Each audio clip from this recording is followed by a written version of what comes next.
texto para a nossa mensagem esta manhã está no livro de João. João capítulo 7, verso 37 em diante. João capítulo 7, verso 37 em diante. Diz-nos a palavra de Deus o seguinte. João capítulo 7, verso 37 em diante. No último dia, o grande dia da festa, levantou-se Jesus e exclamou: se alguém tem sede, venha a mim e beba. Quem crer em mim, como diz a Escritura, do seu interior fluirão rios de água viva. Vamos orar? Deus eterno, nosso Pai que estás nos céus, somos gratos pelo sábado e obrigado por esta programação. Dirija-nos em nome de Jesus. Amém.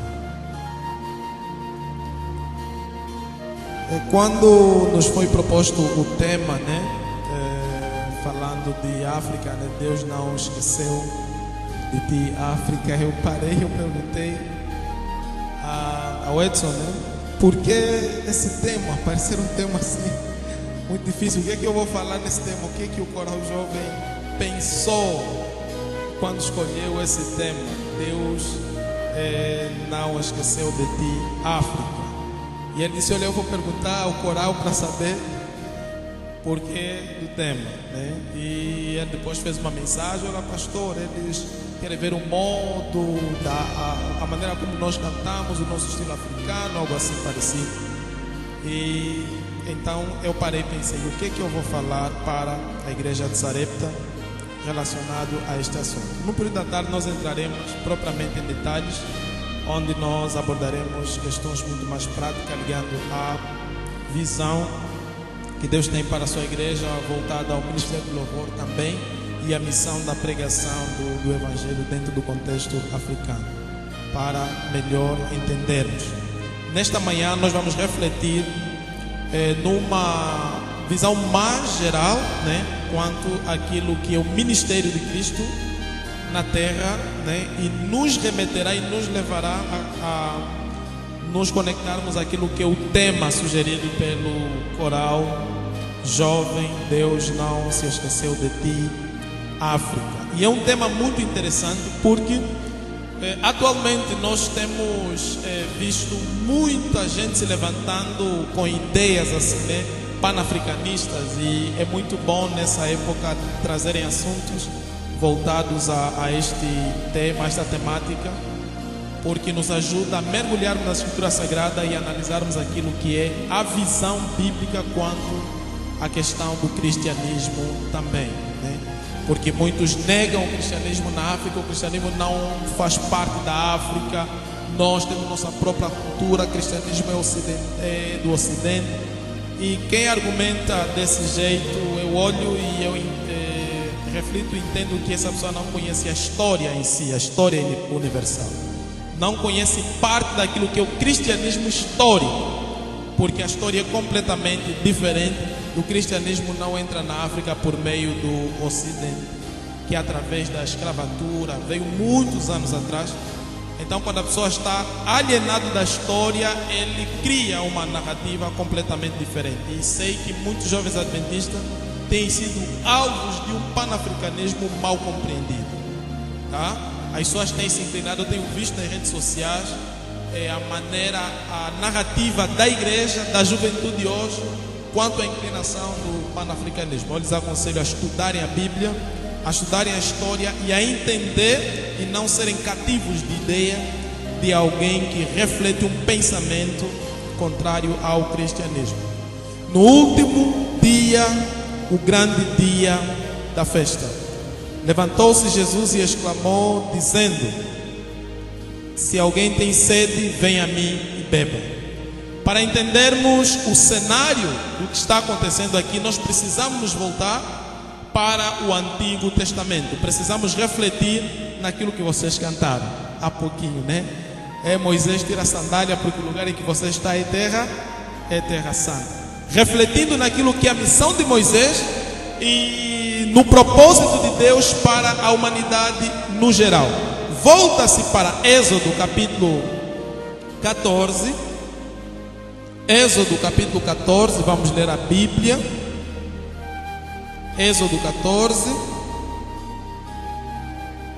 Êxodo 14. Para o jovem de Viana 2, não estou vendo abrir a Bíblia. Tem no telefone. Abram, está a Bíblia no telefone. Êxodo capítulo 14.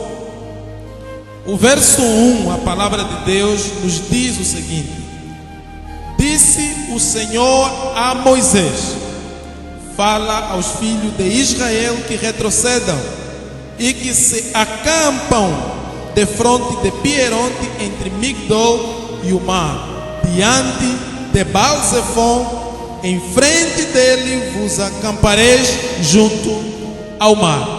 Quando o povo de Israel é então acomodado no Egito, após o reinado de José no Egito, no período em que a fome assolou, os israelitas são então abrigados e eles encontram morada lá na terra do Egito.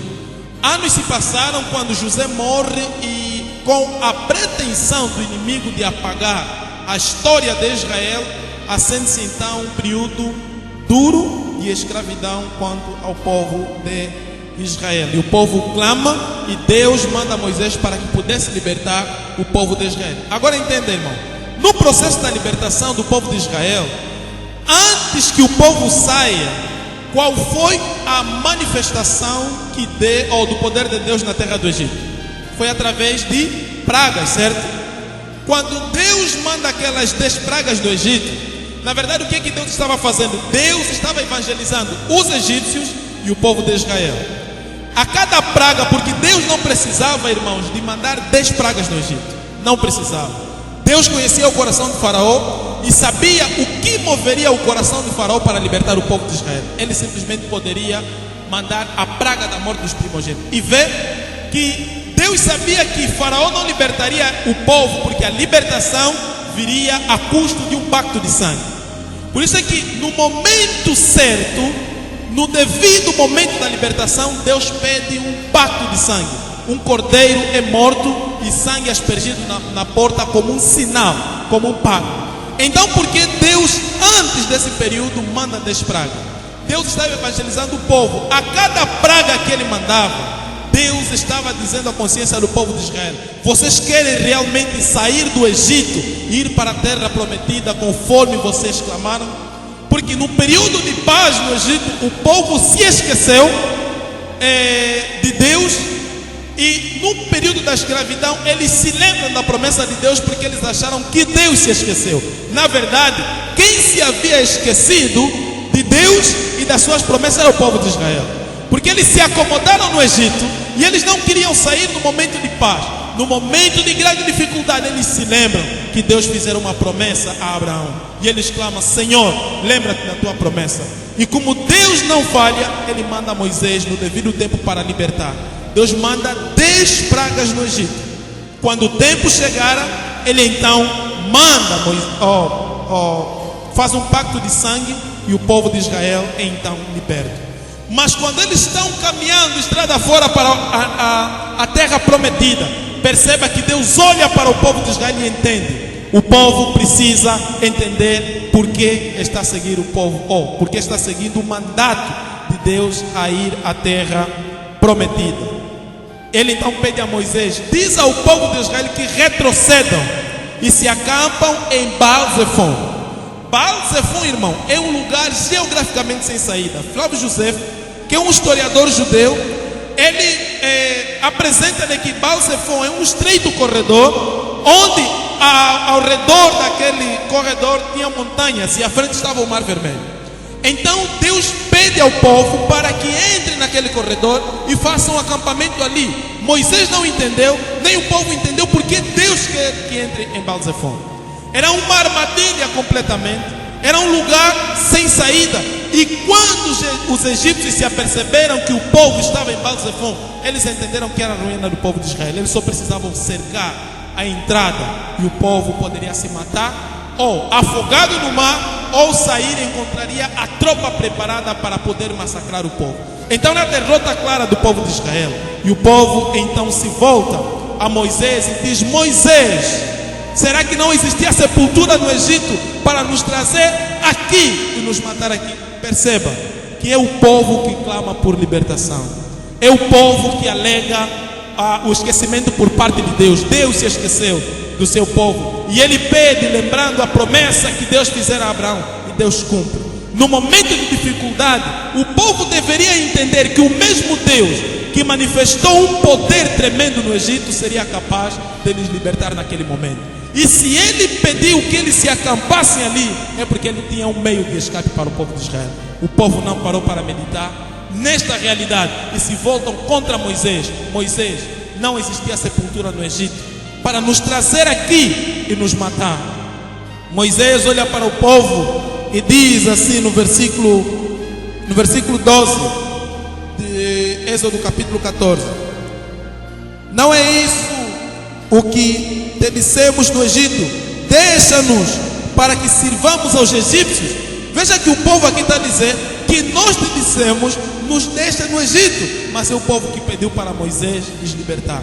Por isso que a libertação, o momento da saída demorou um pouco de tempo, porque Deus queria que o povo entendesse de fato se ele queria mesmo sair do Egito ou não. Aqueles que não quiseram sair, mesmo sendo israelitas, eles morreram lá, os primogênitos morreram lá no Egito.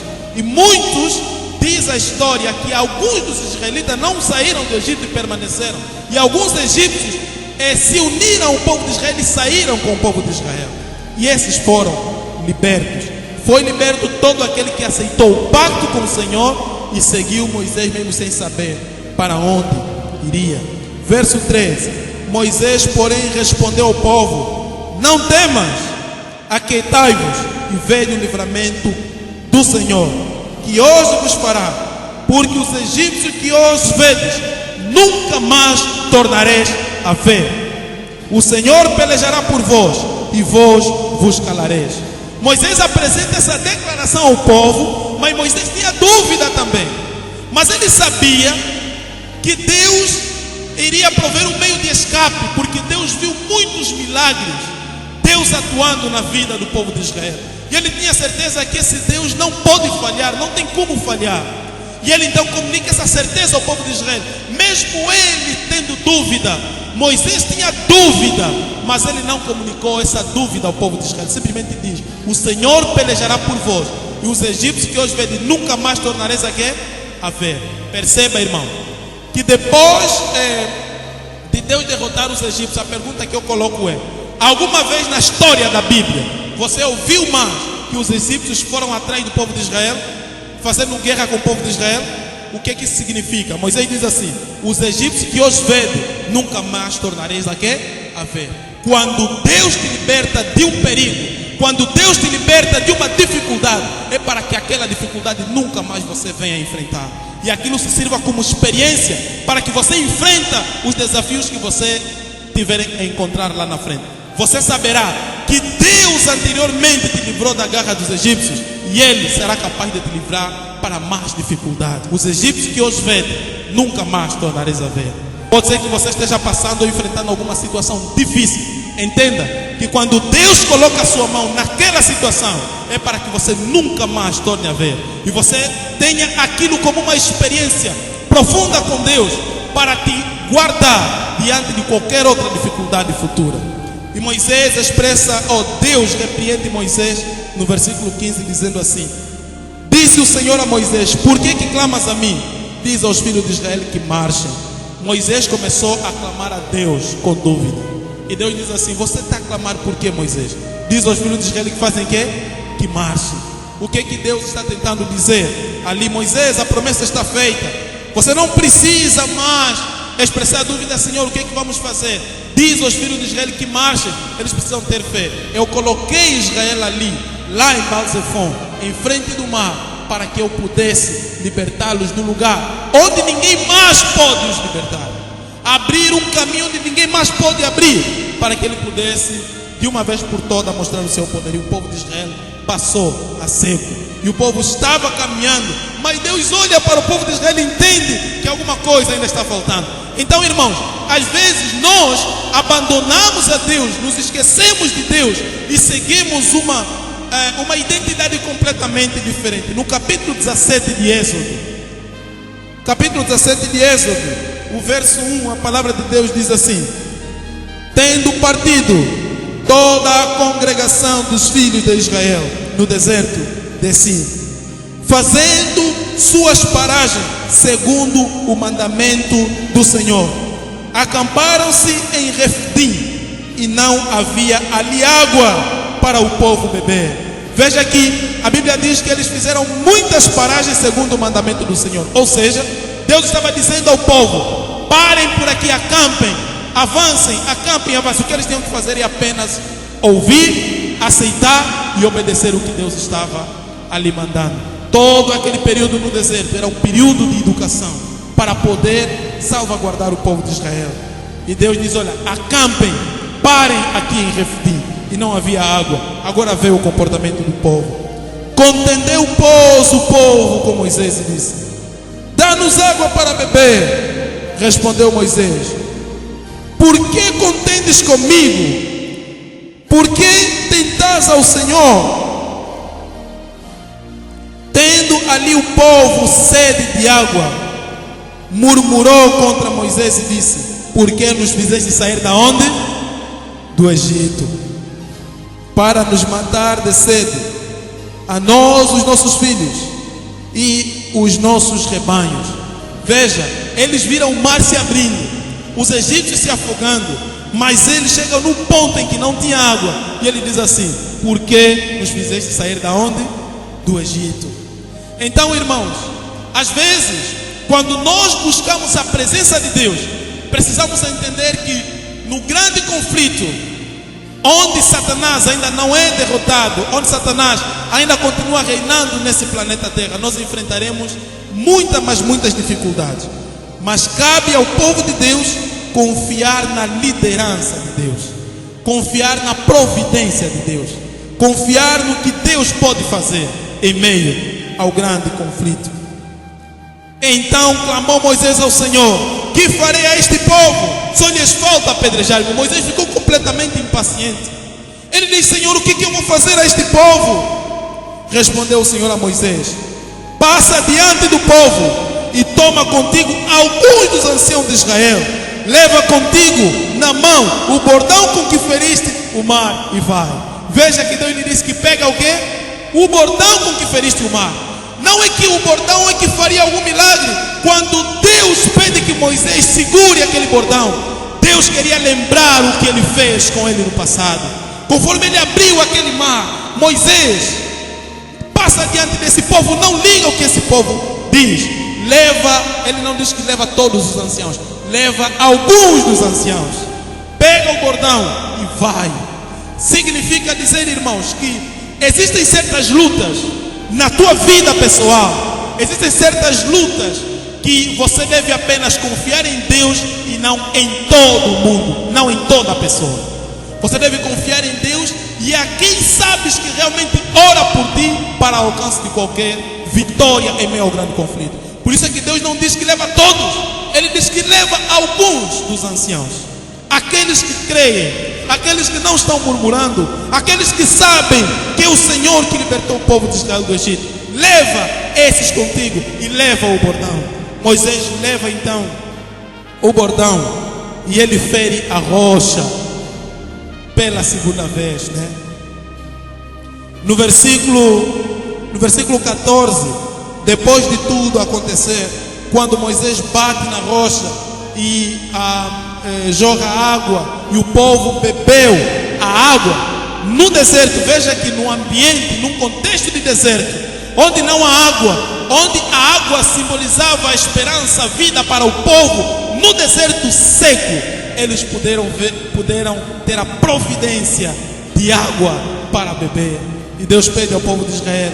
Então disse o Senhor a Moisés: escreve isto para a memória no livro. No versículo 14 de Êxodo 17, escreve isso para a memória num livro e repete-o a Josué, porque eu hei de riscar totalmente a memória de Amaleque debaixo do céu.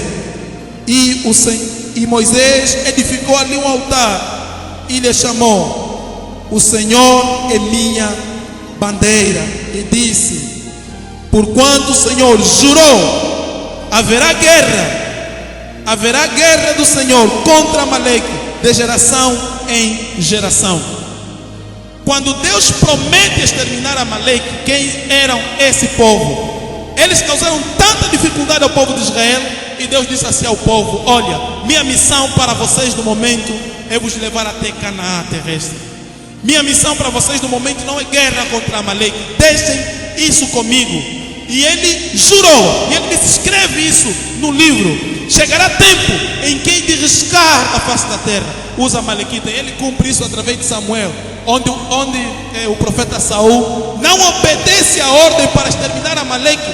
Era uma promessa que Deus fez sobre juramento. Por essa razão Deus rejeita Saul, porque ele não estava com Deus. E como diz a Bíblia, quem comigo não ajunta, ele espalha. Deus tem um propósito, e teve um propósito para o povo de Israel, para enaltecer a autoridade de Deus diante do povo e diante das pessoas, para que as pessoas pudessem saber que o Senhor é Deus e que Ele está no meio do povo de Israel, e que Ele domina sobre todos os reinos do povo, e não há nada que Ele possa resistir. O Senhor comanda, o Senhor lidera, o Senhor cuida de seu povo. Mas quando o povo permite, em um contexto de um deserto de pecado, no mundo completamente desmoralizado e condenado pelo pecado, Cristo, a água da vida, Ele se manifestou diante de um mundo corrompido para poder trazer esperança. Este ritual é sobre a comemoração da água que saiu da rocha. O povo de Israel, de tempo em tempo, ele comemorava esse grande feito, ele comemorava este evento. O povo saía de um lugar para o outro para habitar em tendas, se lembrando do momento no deserto, para que pudessem se lembrar daquilo que o Senhor fizera com eles no deserto. Vendo Deus a plenitude dos tempos, Ele manda Jesus, seu filho, nascido de mulher, para que pudesse então confortar o povo de Israel. A glória do segundo templo, disse o Senhor a Ageu, será maior do que a primeira. A vinda do Senhor Jesus era prometido à nação de Israel num período em que a escuridão, a treva baixou sobre toda a nação. 40 anos eles ficaram sem a manifestação de um profeta, sem orientação, e como consequência o povo criou várias leis amontoadas quanto ao sábado, muitos rituais na nação. Mas a esperança do povo estava chegando: Jesus, aquele que é a água da vida. O povo que vivia em treva, diz Mateus capítulo 4, viu grande luz, e Jesus começou a pregar: arrependei-vos, porque o reino de Deus chegou. O reino da graça estava sendo estabelecido por ocasião da vinda de Jesus, e Cristo Jesus pregou a esperança para o povo de Israel. E durante o período em que Cristo estava no nosso planeta Terra, Cristo Jesus participou nas principais festas judaicas, e era uma das principais festas do povo de Israel, celebrado lá em João capítulo 7, versículo 37, que é o texto que nós abrimos inicialmente. O povo se lembrava do ritual e como Deus provê milagres. Ele alimenta o povo de lugares impossíveis, águas saindo da rocha, em um lugar em que o povo não contara, não pensara que poderia acontecer. Deus manifestou o seu poder, e o povo de Israel, depois de se estabelecer na terra de Canaã, sob o comando de Josué, o povo meditava lá em Canaã, num período de paz. O povo refletia no que Deus fizera ao povo de Israel. O povo refletia em como o Senhor foi generoso, em como o Senhor foi bondoso, em como o Senhor cuidou do povo. E esse ritual era celebrado todos os anos. O povo se reunia, por Israel espalhado por todo o canto do mundo. Eles vinham até Jerusalém, e eles montavam tenda para se lembrar do deserto, para se lembrar do que Deus fizera. E o que acontecia? O sumo sacerdote, ou o sacerdote, ele ficava sobre o altar com um cântaro vazio. E ele girava em frente do povo 7 vezes e derramava aquela água sobre o altar. Pegava aquele cântaro cheio d'água durante 7 vezes e derramava sobre o altar. Mas no último dia, durante 7 dias, no último dia, o sumo sacerdote levantava aquele cântaro vazio, demonstrando que eles ainda esperam aquele que vai saciar a sede espiritual do povo, demonstrando que eles estavam à espera do Messias, que o Messias um dia voltaria e poderia então ajudar e salvar o povo de Israel de qualquer situação do pecado, do jugo romano e tantas outras coisas.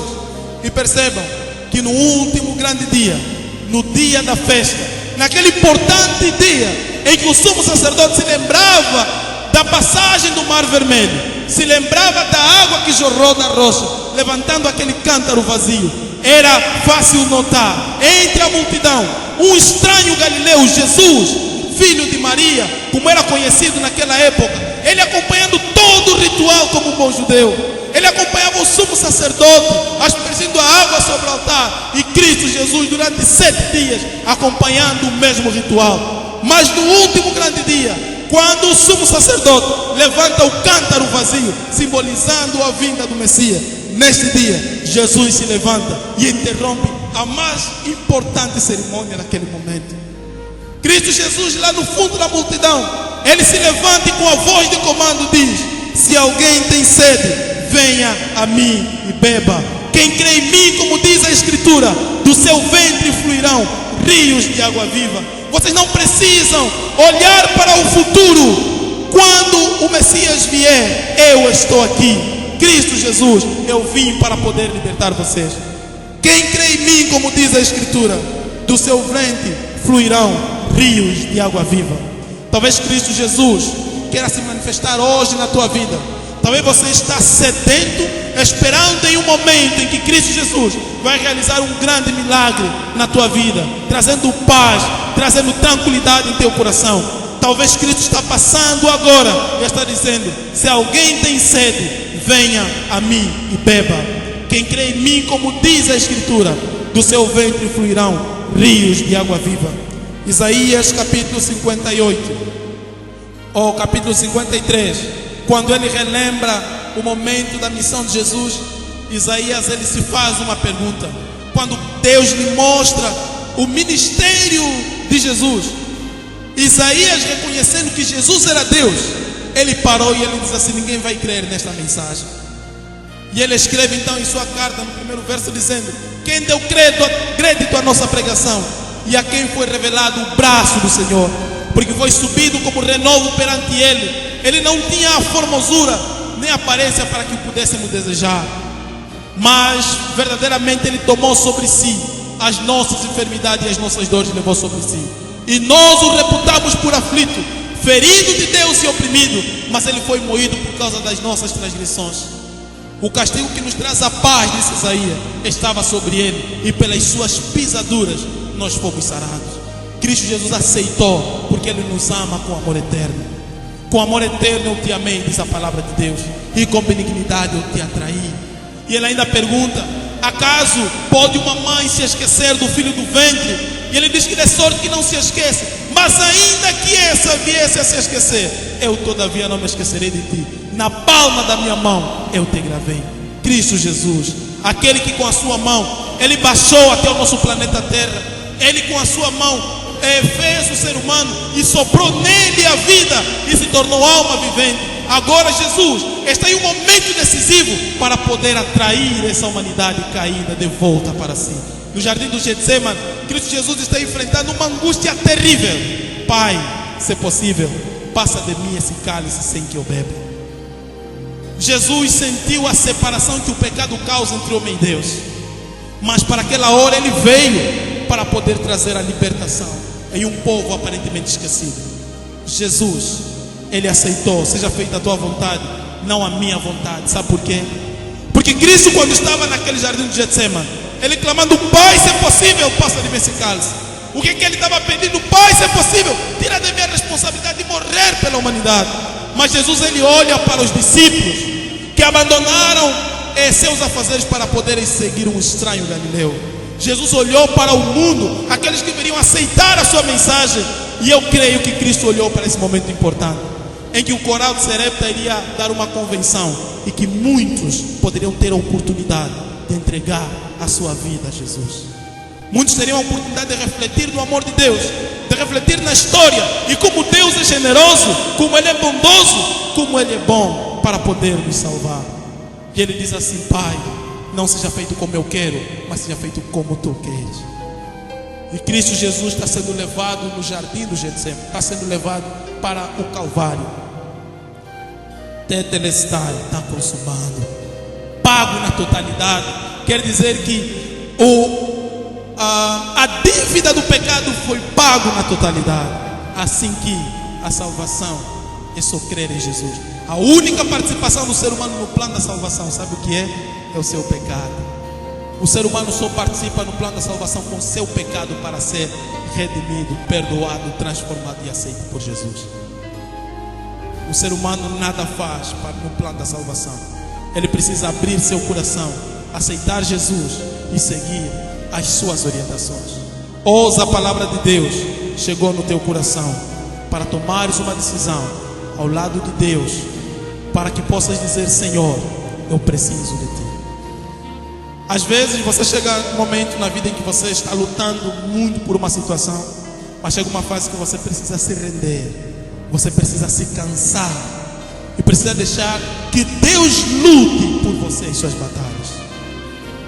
Porque o inimigo com que nós estamos lidando é superior a nós, e nós precisamos de um Deus que é capaz de lutar as nossas batalhas. Jesus que sabe vencer batalhas lá no jardim de Getsemane. Esse Jesus eu lhe apresento hoje. Ele diz que quem crê em mim, como diz a Escritura, do seu ventre fluirão rios de água viva. Deus, Ele vê e Ele ouve o clamor do seu povo. Que Ele deseja salvar você. Ele deseja transformar, deseja trazer paz, deseja trazer conforto ao teu coração. Eu termino relembrando a triste história do naufrágio do navio Titanic. Certamente você já ouviu. Quando os homens alegavam a resistência do grande navio Titanic, que não poderia naufragar. Mas quando o relógio ia para meia-noite, algo triste aconteceu. O navio Titanic embateu contra um iceberg. Mas eu não olho para essa história para olharmos para aquele lado romance, como é apresentado naquele filme Titanic, mas na história do que realmente aconteceu. Ele embate contra um iceberg e a água começa a entrar no navio Titanic. Naquele navio foi todo tipo de pessoas, ricos, poderosos, homens de classe média, pobres, e existia um seguro de vida que somente os poderosos tinham acesso. Os ricos poderiam pagar o seguro de vida. Em caso de acidente, eles teriam como ser salvos de alguma coisa drástica. O navio estava se afundando. E nesse período de pânico, era fácil ver as pessoas correndo de um lado para o outro, aqueles que não tinham possibilidade de se jogando no oceano, na esperança de nadar e poder salvar sua vida. Naquele momento, irmãos, tudo, num instante, perdeu valor. Tudo. Rico esqueceu-se da sua riqueza. Tudo que cada um naquele navio queria era salvar sua vida. Tudo perdeu valor num instante. E tudo que eles queriam era salvar a sua vida. As pessoas saíam, uns iam nos botes salva-vida, mas existiam aqueles que não tinham possibilidades. E na orquestra do navio Titanic, existia o líder da orquestra era alguém que não tinha muita possibilidade financeira. E enquanto todos saíam, corriam em desespero, aquele homem permaneceu parado no mesmo lugar. E ele começou a tocar: mais perto quero estar, meu Deus, de Ti. Ainda que seja dor que me une a Ti, mais perto eu quero estar. Os seus colegas voltaram e juntos começaram a cantar. Em um momento em que a morte era certa, o desespero bateu o coração. A esperança daquelas pessoas era: mais perto eu quero estar, meu Deus, de Ti. E este hino faz parte do nosso hinário hoje. E ele tem tocado corações. Mas às vezes não conhecemos a história deste hino. Aqueles homens permaneceram tocando: mais perto eu quero estar, meu Deus, de ti. Ainda que seja dor que me une a ti, mais perto eu quero estar. E quero pedir ao maestro nesse momento que toque a música Mais Perto Quero Estar. E pensa na aflição daqueles homens, no momento mais difícil, e que a única coisa que eles queriam era estar mais perto de Deus. E reflita hoje na tua vida, se você quer estar distante ou mais perto de Deus. Talvez você esteja passando por situações muito difíceis. Saiba que Deus nunca, mas nunca deixou e deixará de olhar por você. Ele está sempre olhando por você. Vamos juntos cantar: mais perto quero estar. E enquanto nós cantamos, se você tem o desejo de entregar o teu coração a Jesus, talvez você não seja batizado, a igreja pode ser que um dia tenha batismo. Se você quer ser batizado em nome do Pai, do Filho e do Espírito Santo, ali onde você está, se coloque em pé, porque eu quero orar por você. Quero entregar a tua decisão nas mãos do nosso Deus. Se você não é batizado, enquanto nós cantamos, se coloque em pé, porque eu quero orar por você.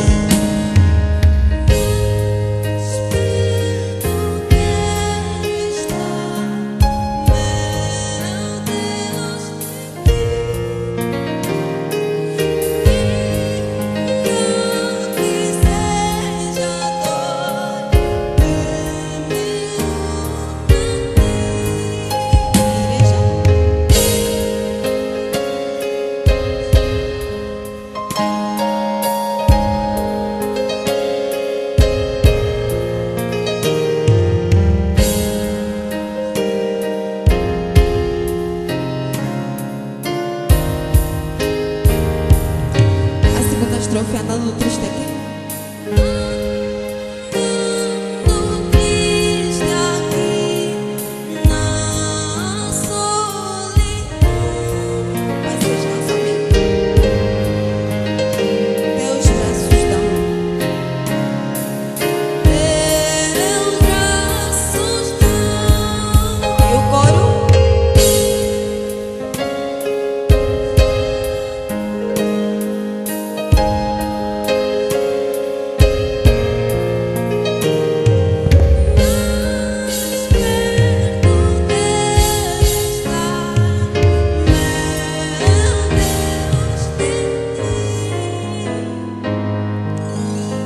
Se você tem o desejo de ser batizado, vem aqui na frente, porque eu vou orar por você neste momento.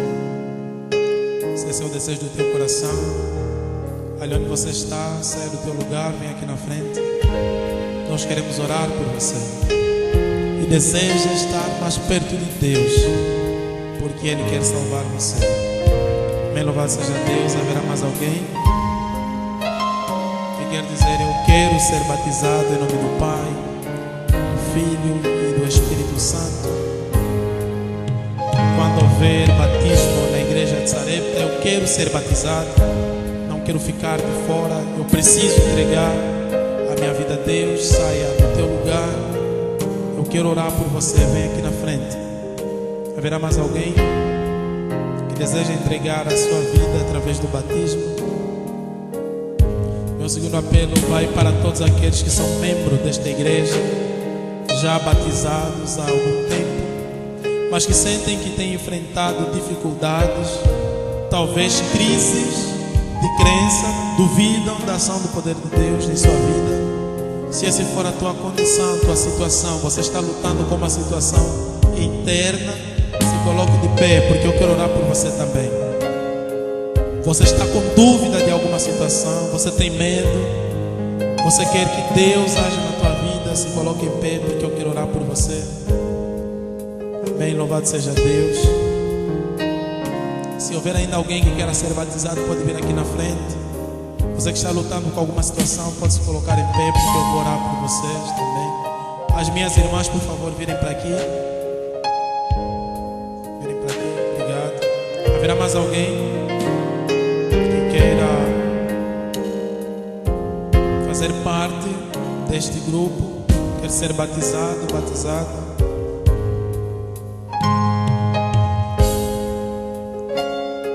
Vamos orar a Deus. Nosso eterno Deus, nosso Pai, somos gratos, Senhor, pelo Teu amor. Obrigado pela Tua palavra. Perdão, Senhor, pelos nossos pecados e falhas. Ajuda-nos a ouvir a voz do Senhor. Abençoa o Teu povo, abençoa a Tua igreja. Guarda-nos da influência e do poder de Satanás. As lutas são intensas. Senhor, sozinho nós não conseguimos. Nós não podemos sozinhos. Por esta razão nós clamamos e pedimos que o Senhor passe e ajuda-nos. Obrigado, querido Deus, pela mensagem que nós ouvimos e suplicamos que o Senhor guarde estas palavras em nossos corações, para que possamos olhar para Jesus, o autor e consumador de nossa fé. Nós oramos em nome de Jesus, que o Senhor possa conservar a decisão das nossas irmãs de serem batizadas, para que Satanás não possa arrebatar dele esta decisão. Guarde-as do poder do mal. Nós oramos em nome de Jesus. Amém.